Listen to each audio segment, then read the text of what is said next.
viver uma boa vida natural se ele não estiver focado e embasado no sobrenatural. O sobrenatural ele dirige a vida do cristão. Você poderia perguntar, mas pastor, o que é o sobrenatural? É a vida espiritual, é aquela forma de viver que muitas vezes as pessoas não entendem, que é onde nós nos encontramos com o que nossos olhos não podem ver. Eu posso ver você com a roupa que você está vestido, com a forma que você se expressa, mas o Senhor Jesus, Ele vê o sobrenatural que está em cada um de nós. É aquilo que o Senhor disse quando foram ungir Davi, a rei. Ele disse: Samuel, eu não sou como homem, eu não olho o que está no exterior, eu olho o que está dentro do Senhor. Pastor, por que você está dizendo isso? Eu estou dizendo isso, primeiro porque você está aqui hoje, e vou te dizer que não é à toa. Não é somente para se alegrar com os noivos, que é uma bênção, mas Deus te trouxe aqui hoje, para através dos louvores que já foram entoados, da palavra que foi pregada, da oração que foi dirigida ao Senhor, Deus trabalhar na vida da tua família. Hoje Deus tem um propósito com família. E hoje a tua família, faz assim com a mão, você que pode, a tua família está sendo abençoada nessa noite, através desse culto de adoração, louvor, glorificação e celebração por esse tão maravilhoso trabalho que está sendo realizado. Queridos, eu amo a palavra do Senhor e eu não posso deixar de expressar algo que o Senhor colocou no meu coração. No livro de Gênesis, o primeiro livro da Bíblia, lá no capítulo de número 24,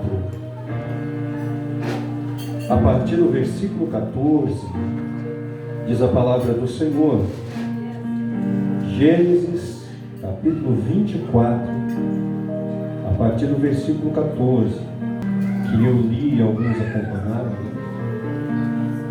Ele relata uma história bastante conhecida, mas pouco pregada. Quem aqui já viu falar de Abraão? Alguém conhece a história de Abraão? Quem já viu falar de Isaque? Aquele que era para ter sido sacrificado aos 15 anos, mas o Senhor mandou um anjo, como disse a pastora, que Deus manda anjo no momento que é necessário, para trazer livramento para aqueles que creem. Passou-se o tempo e esse Isaque cresceu. E quando nós olhamos lá no capítulo 12 de Gênesis, nós vamos ver que Deus ele fala com Abraão, que na verdade se chamava Abrão, para que saísse da sua terra, da sua parentela, e fosse para uma terra onde Deus mostraria para ele.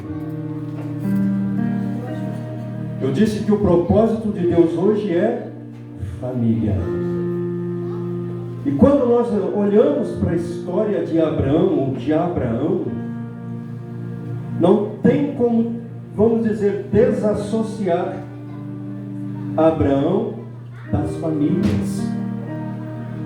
Porque Deus prometeu a Abraão o seguinte: em ti serão benditas todas as famílias da terra. O que isso quer dizer?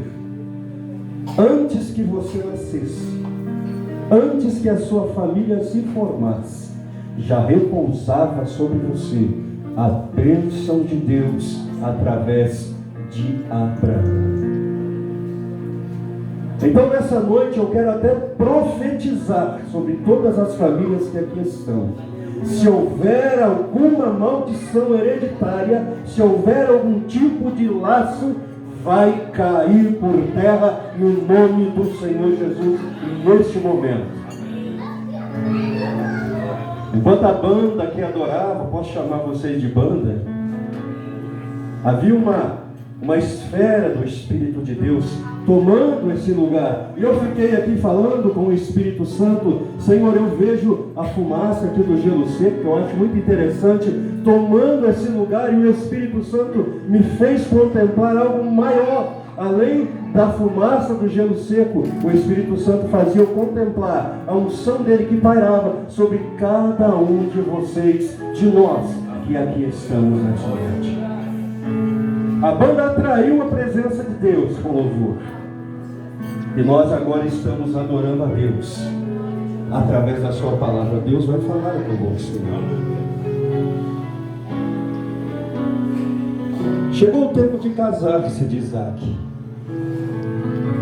Só que, como eu disse lá no Gênesis 2, Deus havia mandado Abraão sair da sua terra, da sua parentela. E aqui está um grande segredo do que eu quero dizer, de porque muitas famílias não prosperam. E às vezes noivados, namoros também param no meio do caminho por causa disso.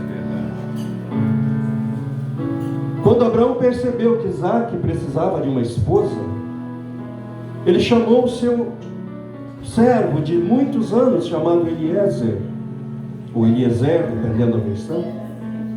Disse para ele: olha, você viu que meu filho está bonito, cresceu e precisa de uma esposa, mas tem um problema. Eu moro no meio dos caldeus, eu não posso pegar uma esposa no meio dos caldeus para o meu filho. Eu quero uma esposa que tenha o mesmo sangue que eu quero uma esposa para ele que seja da minha parentela. Então Abraão incumbiu Eliezer de ir até Naor, até Ur, de onde ele havia saído, à procura de uma moça para se casar com Isaac. E ele foi, segundo a Bíblia, ele levou 10 camelos, que era muito comum carregar as coisas em camelos,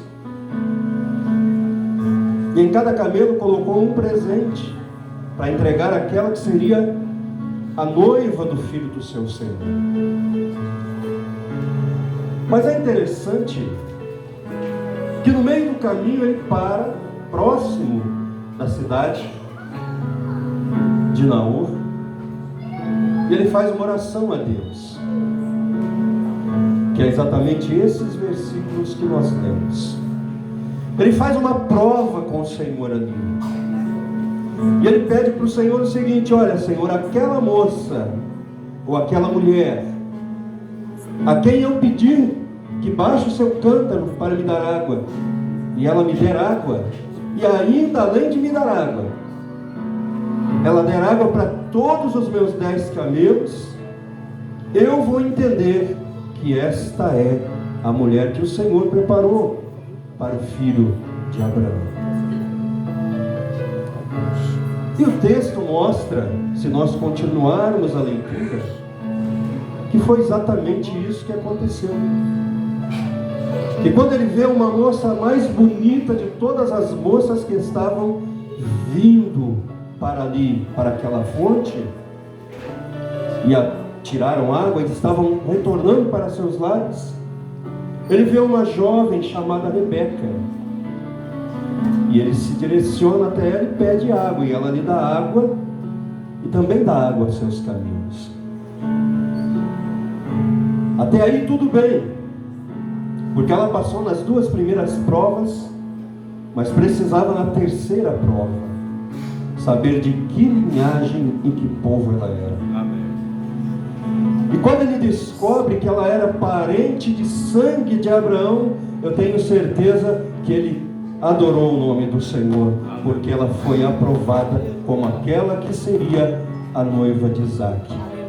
Eu quero abrir aqui um atento, como pregador, como quem gosta da palavra de Deus da forma que nós gostamos, que esse texto eu gosto muito de usá-lo para falar a respeito do arrebatamento da igreja.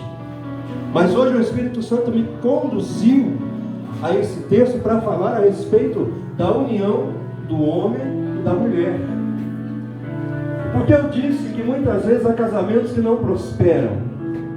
Porque quando alguém olha para alguém se interessa, porque não tem como você se interessar por alguém que você não acha bonito. Talvez para mim a pessoa é horrível, mas para quem gostou, a pessoa é linda. Talvez alguém daí olha e fala, mas que homem feio, esfregador. Para ela, eu sou o homem mais lindo do mundo. E é isso que importa. Não importa como as pessoas veem, né? Importa como o cônjuge vê o outro cônjuge. E haja vista que realmente eu também me acho o homem mais lindo do mundo. Você deve se achar também. Muitas vezes a beleza é a única coisa que impulsiona a um relacionamento. Só que a beleza é passageira. Eu não tinha esses lindos cabelos brancos aqui uns anos atrás. Hoje eles estão brancos. Alguns irmãos aí que são charmosos, acho que até mais do que nós, cabelos grisalhos, como é o caso do irmão que são mais sem cabelos, vamos dizer dessa forma, mas são os mais chiques aí, né? Se você pegar aí Hollywood, os filmes de Hollywood, você só vai ver os caras com a cabeça lisa fazendo sucesso no cinema. Por que eu estou dizendo isso? Porque o tempo passa e a beleza, ela não acaba, ela apenas muda, ela apenas se transforma, porque para quem ama, a pessoa nunca vai ser feia. Você pode ser banguelo, careca, pode ser multicores, não importa. Para quem ama, você sempre vai ser a pessoa mais linda do mundo. Mas o problema é quando a pessoa foca somente na beleza exterior. O casamento ele precisa ser não somente material, ele precisa ser espiritual. Eu vou dizer uma coisa para vocês aqui, que talvez você nunca ouviu nenhum pastor, teólogo, mestre, ninguém, padre, não importa quem você ouviu pregando. Nunca você ouviu dizer o que eu vou te dizer aqui. O sexo, ele não é somente carnal, ele é espiritual. Por isso que Deus leva tão a sério essa questão sexual. Quando Deus criou o ser humano, Deus cuidou de fazer tudo para o ser humano ser feliz, se satisfazer feliz. Eu já vi gente dizer, esse negócio sexual é do diabo. Eu pensei, poxa, o diabo é espírito, para que ele vai precisar disso? Foi Deus quem criou para o ser humano. Só que Deus criou isso não para o ser humano se tornar um ser esquisito e vergonhoso, mas Deus criou isso para que o ser humano, primeiro, procriasse, e segundo, para que houvesse uma união total do casal, não carnal, mas espiritual. Pastor, isso é um pouco fora da Bíblia. Você quer ver se é fora da Bíblia? Você quer casar? Maltrata a tua esposa e depois procura ela para ter uma intimidade espiritual qualquer aí, para ver se ela vai estar animada para isso. Isso não é carne, isso é psicológico. Psicologia, nós sabemos que a palavra psicologia, para nós se trata dos médicos aí, dos psicólogos, mas se você pegar no texto grego, uma das primeiras traduções da palavra da psique do ser humano é alma. Então o casamento ele não pode ser baseado somente em algumas coisas. A pastora disse o primeiro pilar, né? Eu disse segundo primeiro porque tem o primeiro pilar para um relacionamento, que é a confiança. O primeiro de tudo é o amor. Você primeiro precisa amar a pessoa. E por que eu citei esse texto? Para que pudesse trazer essa pequena reflexão para nós aqui hoje. Porque primeiramente quem foi buscar a noiva foi o Eliezer. O Eliezer na Bíblia é um símbolo do Espírito Santo de Deus. Pastor, o que é que isso tem a ver com tudo que está acontecendo aqui? O que é que tudo isso tem a ver com esses lindos, doces aqui, com a nossa reunião aqui, com o noivado, eu vou te explicar. Antes de qualquer relacionamento nascer aqui na esfera, eu vou até fazer isso aqui para você entender. Antes de qualquer relacionamento nascer aqui, ó, na esfera material, ele nasce primeiro no coração de Deus, na espiritual. Então é necessário que antes de qualquer coisa, num relacionamento, Jesus precisa ser o primeiro a quem você vai dizer.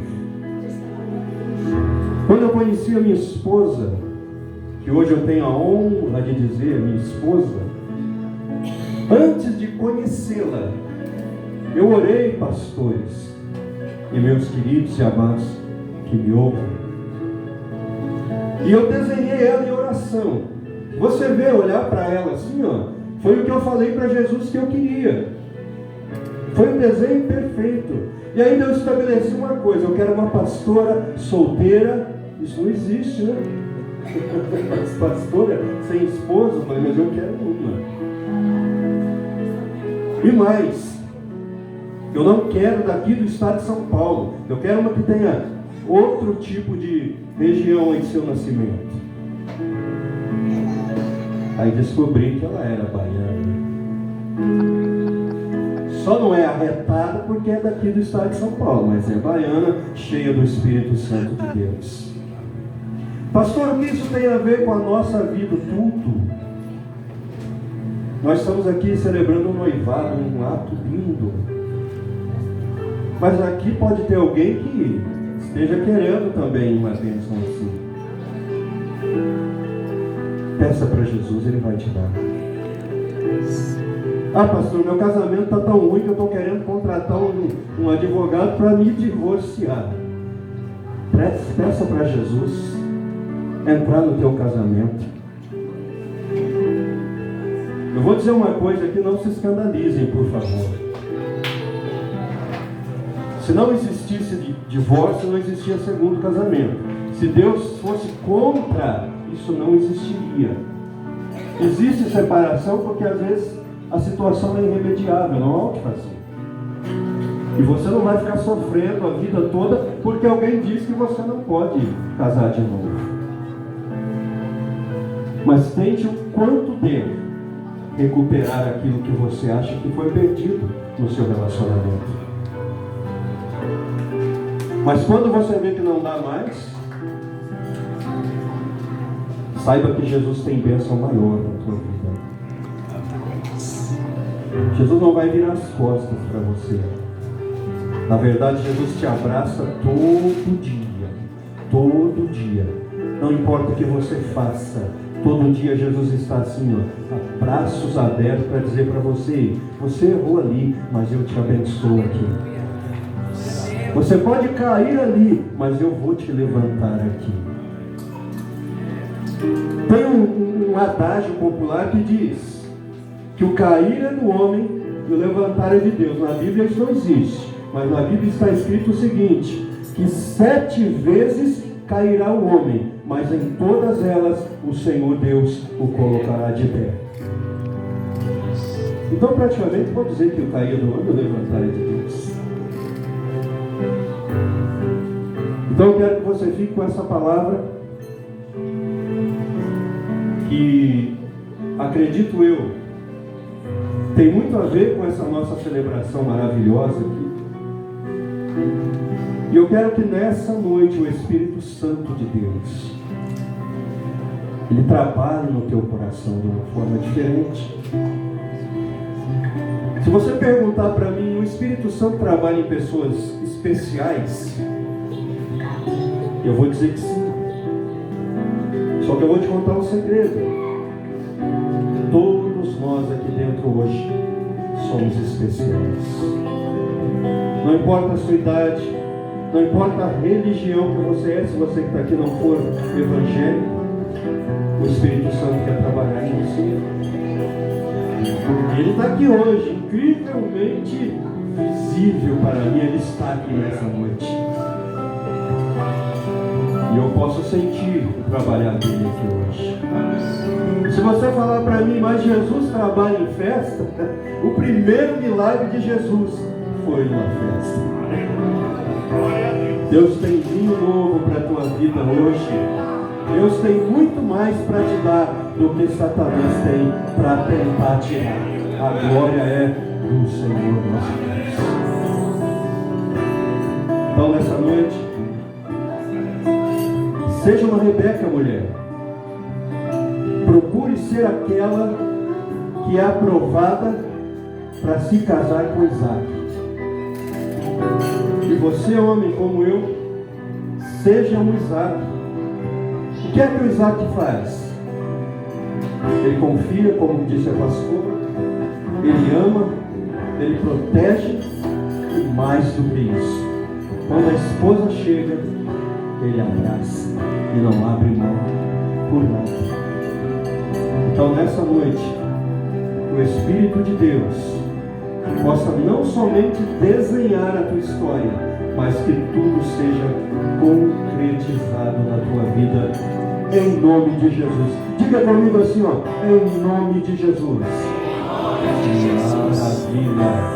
Deus é fiel.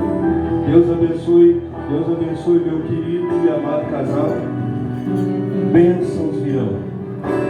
Desafios serão ultrapassados. Daqui a pouco será aniversário da união no nome de Jesus. Deus abençoe, queridos. Vocês podem, em nome de Jesus, dar uma salva de palmas para esse dois de Jesus.